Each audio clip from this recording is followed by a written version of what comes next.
Bom dia, que bom podermos estarmos aqui juntos mais esta manhã para refletirmos em torno da obra Para a Vida Toda Valer a Pena Viver, da doutora Ana Cláudia Quintana Arantes. Hoje nós vamos falar sobre a parte sexta, que tem como título Cultivar as Boas Lembranças.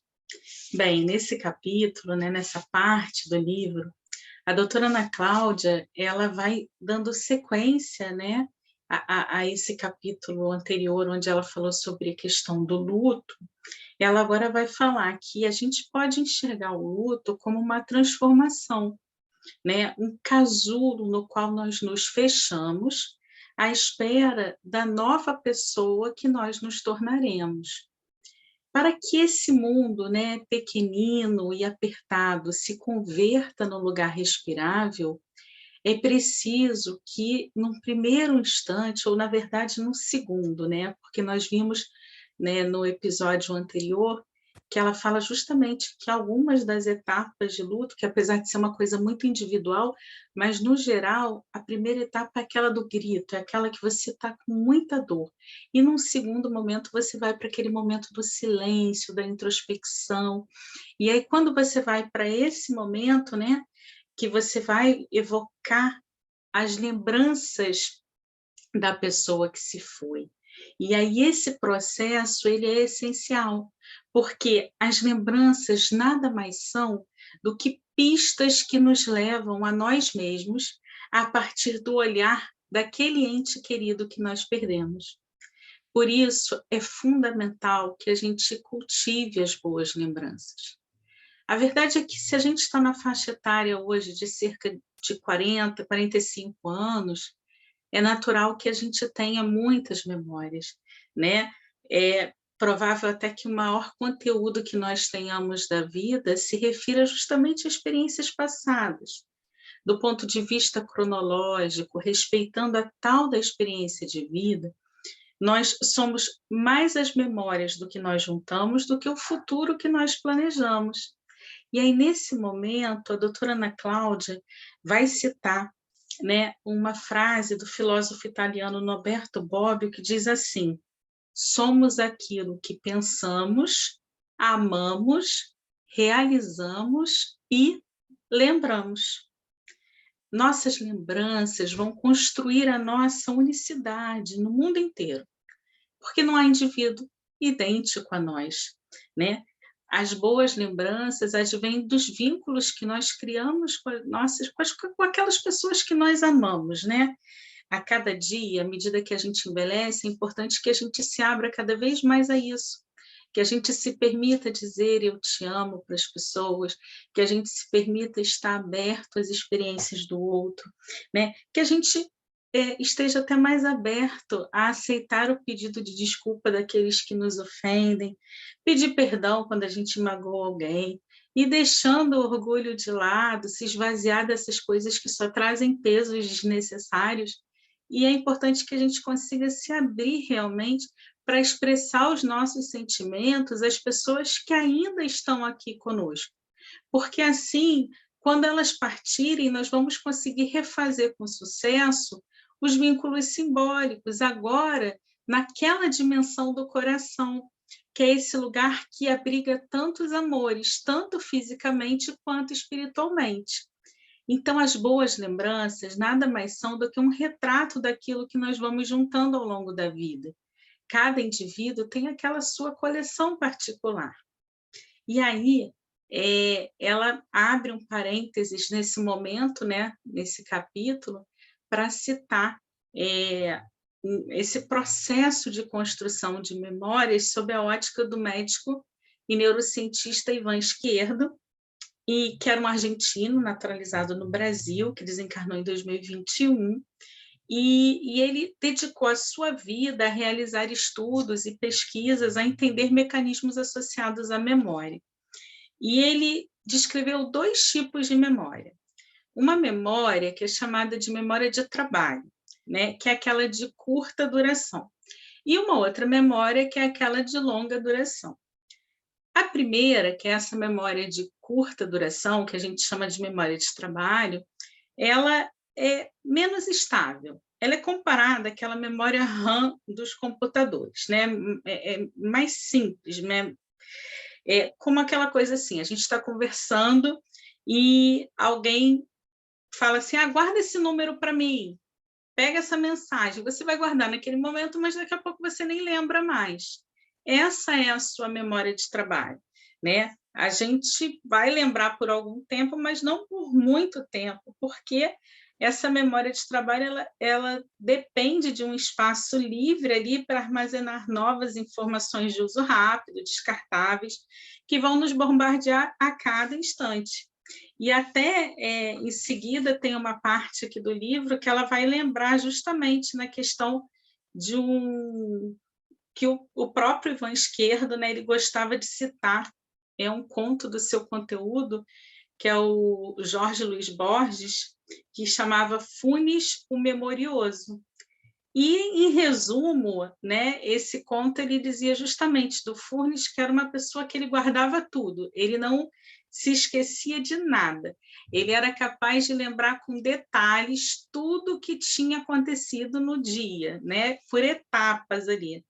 Mas a verdade é que ele registrava tão detalhadamente um dia completo que não sobrava espaço para ele vivenciar mais nada no dia seguinte. Então, Ivan Esquerdo usava esse conto meio que para tentar explicar um pouco essa questão da saturação do cérebro, né? Mostrando ali, né, que o cérebro chega a um ponto que não dá para você acumular tanta informação, você vai adquirindo novos conhecimentos e aqueles conhecimentos que não são tão utilizados, tal, você vai deixando ali ao esquecimento. Entra nessa esfera da memória de trabalho, né? Agora, com as memórias de longo prazo, a coisa vai acontecer de uma forma um pouco diferente. Elas são registradas de acordo com a emoção que foi experienciada junto com aquele determinado acontecimento, né? Então, memórias afetivas não são necessariamente memórias boas, são memórias que nos afetam, nos transformam, às vezes em pessoas mais tristes, outras em pessoas mais felizes.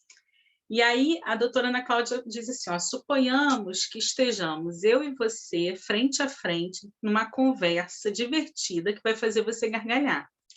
Enquanto estivermos falando e rindo, nossos neurônios processarão e codificarão cheiros, vozes, sensações.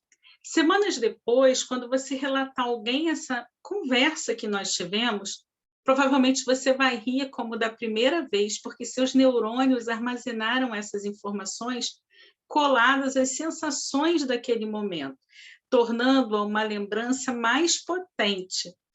As memórias afetivas, elas se acomodam em um lugar sagrado do nosso cérebro, ao qual temos acesso rapidamente. E o nosso cérebro tem certa predileção por memórias boas. Mais uma característica que já vem instalada de fábrica, né? Então, as memórias de longo prazo, o que a doutora Ana Cláudia traz é que elas são afetivas, elas têm essa característica, né, de serem ali, estão muito associadas à questão da emoção, mas elas também podem ser reconstruídas com novas informações. Então, quando a gente se vê diante de uma situação dolorosa, por exemplo, a gente pode tentar reconstruir essa memória para que a gente consiga até mesmo lidar de uma forma melhor com aquilo. Então, por exemplo, uma vítima de assalto que muitas vezes fica presa àquele momento do assalto e fica revivendo aquele trauma cada vez que ela lembra daquilo. Existem hoje terapias cognitivas que ajudam a editar essa memória, adicionando novos dados, por exemplo, tentando humanizar a história. Ao invés de ser simplesmente, o rapaz veio, te assaltou, mas por que será que ele assaltou? Será que ele tinha um filho pequeno em casa que não tinha o que comer? Será que foi um desespero diante da sociedade? Então, você vai tentando ressignificar aquilo, trazendo novos componentes para que a pessoa consiga olhar para aquela determinada situação, por mais dolorosa, mas com menos trauma e sem ficar tão preso àquele momento, àquela coisa, àquela memória que traz dor, né? Então, o que a doutora Ana Cláudia coloca é que a informação adicional nos permite substituir a lembrança terrível por outra, mais amena. essa reconfiguração do que nós vivemos em base a terapias auxiliares, por exemplo, em casos de guerras, de grandes tragédias naturais e daquelas mesmas ocasionadas por ação humana. Para as memórias dolorosas, nós podemos também contar com a força do esquecimento. Por mais extraordinário que seja, o nosso cérebro não consegue armazenar tudo. Então, o esquecimento, da mesma forma que a lembrança, não é apenas benéfico, como necessário para a nossa sobrevivência. Mas é de lembranças e não de esquecimentos que ela fala nesse capítulo. E ela diz que no embarque, né, para o Saara, que é esse deserto que nos espera nessa jornada de vida que todos nós estamos, onde ela traça essa metáfora, né, do envelhecimento com uma viagem ao deserto, a gente vai levar para lá o que a gente é. E somos quem lembramos que somos, já dizia Bob. Nossas lembranças nos acompanharão velhice adentro, iluminando os nossos dias com graça. E aí ela coloca que as melhores lembranças que ela tem da vida foram das viagens que ela fez. Foram lembranças muito marcantes, né? E ela diz que ela não fez todas as viagens que ela queria, mas fez todas aquelas viagens que ela pôde. E ela traz essas lembranças muito fortes. E teve um momento da vida dela que ela passou por uma situação de saúde muito delicada, em que ela teve um quadro, né, de meningoencefalite disseminada aguda, que é um quadro que está associado com 50% de chances de óbito e que leva à lesão da mielina no sistema nervoso central, podendo levar a deixar sequelas até bem sérias. E quando ela se viu diante dessa situação, ela imaginou que ela nunca mais poderia viajar, que ela nunca mais poderia... Mas ela trazia com ela todas aquelas memórias das viagens que ela já havia realizado, né? Então, ela disse que naquele momento, diante daquela situação que ela estava vivenciando, ela entendeu que talvez ela tivesse que viver com algumas limitações pelo resto de sua vida. E ela começou a se organizar, né? Em relação à questão da fraqueza, por exemplo, ela passou a planejar a rotina dela de trabalho programado para paradas de descanso, entre algumas pequenas caminhadas, do estacionamento do prédio até o consultório. Ela começou a ter uma limitação, por exemplo, no funcionamento da bexiga, então ela procurou uma enfermeira conhecida e pediu que ela ensinasse a pôr a sonda nela mesma para que ela pudesse, né, ter uma certa autonomia. Não era uma coisa simples, mas ela ali aprendeu. E aí ela disse que acha que foi assim, praticando esse procedimento, que ela se deu conta uma vez que ela falou assim, mas como é que eu vou conseguir naquele banheirinho de avião tão pequenininho me agachar para colocar a sonda? E aí foi quando ela falou assim, gente, acho que eu nunca mais vou poder fazer uma viagem de avião, pelo menos uma viagem longa. E ela ficou triste com a doença, ela sofreu, como todos nós sofremos quando nos deparamos com uma situação que demonstra, né, que aflora a nossa vulnerabilidade. Mas ela dizia assim, ela não tinha como lidar com aquele iceberg inteiro, com aquela dor, com a doença que estava acontecendo. Mas ela disse que, apesar da dor que ela estava sentindo de passar por aquela situação tão adversa, as lembranças das viagens que ela havia realizado funcionavam como uma espécie de consolo. Então, ela diz que lembrar de todas as experiências boas era um processo bom. Então, quem não tem memórias, não necessariamente memórias de viagem, mas memórias boas que possa acolher assim, né, sofre mais ao envelhecer. Então, um conselho que ela deixa é que a gente deve prestar muita atenção ao seguinte: o agora é o momento de construir as suas memórias para preencher os dias em que tiver que viver delas. Gente, achei isso aqui muito profundo. Sim, haverá momentos em que o nosso corpo físico não mais responderá da mesma forma. em que a vida nos colocará diante de desafios que nos impedirão de realizar certas coisas, mas as memórias serão nosso consolo e preencherão esses dias e nos darão alegria e nos darão a motivação para continuar. Então ela diz, vou até repetir, ó, o agora é o momento de construir as suas memórias para preencher os dias em que tiver que viver delas. E aí, ela vai dar sequência, né, a essa reflexão, dizendo que ela conhece muitas pessoas que deixam a construção dessas boas memórias para depois. Ah, vou deixar para quando eu me aposentar, agora é a hora de juntar dinheiro, depois eu me aposento, né? Ou então quando os meus filhos saírem de casa, que eu não tiver mais responsabilidade, aí eu dou mais atenção para o meu casamento. Ah, vou esperar o fim de semana para poder viajar. Ah, eu vou. Então ela diz o seguinte: não há planos mais equivocados do que este. A gente, claro que a gente imagina, né, que a gente vai envelhecer, que a gente vai seguir esse padrão de vida, né, essa coisa, vamos viver até 100 anos que seja. Mas a verdade é que a vida está aí cheia de desafios para a gente não sabe, a gente não tem controle sobre tudo, né? E aí, às vezes, se o tempo se acelera, talvez o último dia da nossa existência esteja mais próximo.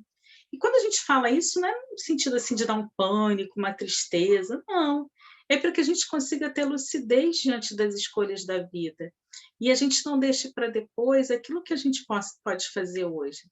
Para que a gente realmente esteja atento aos movimentos da vida e a gente consiga, né, viver plenamente, vivendo as oportunidades que a vida nos traz. Então, quando a gente tem essa percepção do tempo, a gente começa a perceber o quantas vezes a gente perde tempo, né, deixando para depois coisas que são importantes, que nos dariam prazer, que nos fariam ter essas grandes memórias, que nos fariam crescer, né? O problema, gente, não é do filho, o problema não é do marido, não é da sociedade, não é do prefeito. O problema das nossas escolhas sobre como, né, empregar o nosso tempo é fundamentalmente nosso. A doutora Ana Cláudia diz uma coisa assim que me marcou, porque ela diz assim, a gente deveria se aposentar um pouquinho a cada dia, dedicando um tempo do nosso dia para fazer alguma coisa que a gente goste muito, mas para o qual a gente sempre diz assim, ah, não dá tempo, um dia, quem sabe? Mas somos nós quem escolhemos como usar o nosso tempo, né? Então, dito de outra maneira, cada dia que vivemos precisa ter um pedacinho de aposentadoria. E é nesses instantes que nós vamos construir as nossas memórias. E não numa intangível mudança para o litoral ou na partida dos filhos com uma independência. Não é mudanças drásticas, são as pequenas coisas do dia a dia.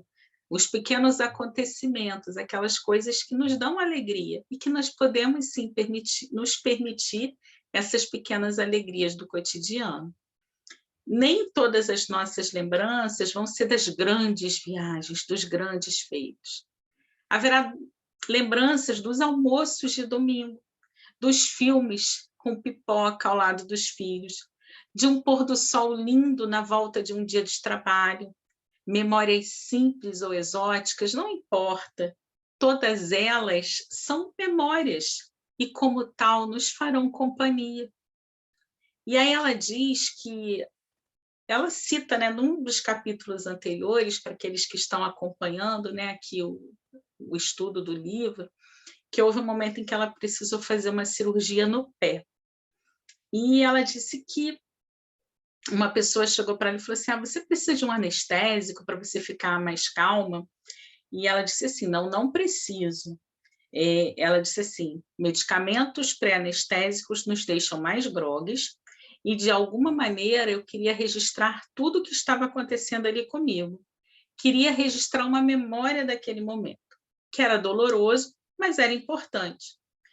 Ela estava com medo, era a primeira anestesia geral que ela ia receber, mas ela estava ali com um ortopedista, que era um amigo dela de longa data, uma anestesista que ela também conhecia, e ela termina justamente falando assim, e encefalomielite, né? o que que resultou? Então é aquilo, certamente ela está nos 50% que sobreviveram. Que bom, temos o livro, temos ela aí fazendo uma série de lives, conduzindo grupos maravilhosos, trabalhando de forma maravilhosa na medicina paliativa, sendo uma boa referência de ser humano para todos nós. Mas ela vai terminar o capítulo com um parágrafo que, assim, é muito bacana, né? É um olhar sobre a vida, assim, que eu gostaria que todos vocês refletissem e seria bom se fizesse tão bem para vocês essa reflexão quanto fez para mim quando eu li. Porque ela diz assim, talvez você se pergunte, né, como é que eu fiquei, né, da encefalomielite. Ela diz assim, olha, eu me recuperei, ainda que a doença tenha deixado algumas brechas na minha linha. Durante algum tempo, eu ainda lidei com sequelas pequenas, como um prurido na sola do pé, que com o tempo desapareceu, e pequenos lapsos de linguagem que hoje ainda ocorrem, porém restritos a momentos de muito cansaço. Eu me preparei para conviver com aquelas sequelas a vida inteira, mas não deixei de viver por causa disso. Felizmente, o melhor me surpreendeu. Lembro que quando me ensinou a instalar a sonda no meu corpo, a enfermeira fez um comentário que me marcou.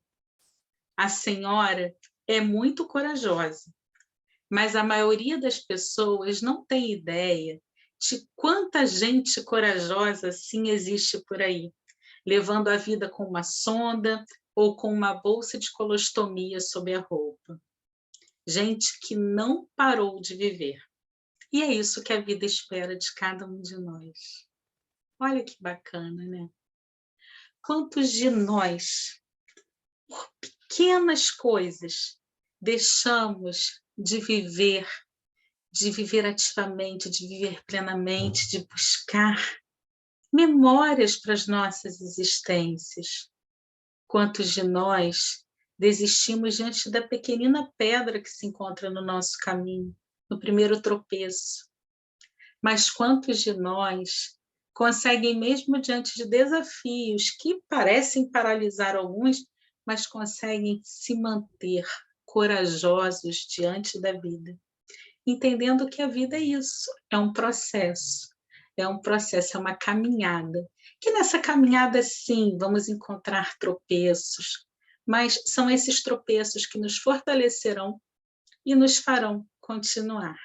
O importante é não parar, o importante é seguir, porque vida é movimento, vida é ação.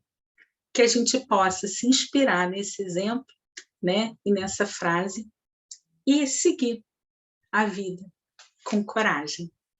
Muita paz, espero vocês aqui amanhã para continuarmos estudando o livro Para a Vida Toda Valer a Pena Viver, da doutora Ana Cláudia Quintana Arantes. Bom dia.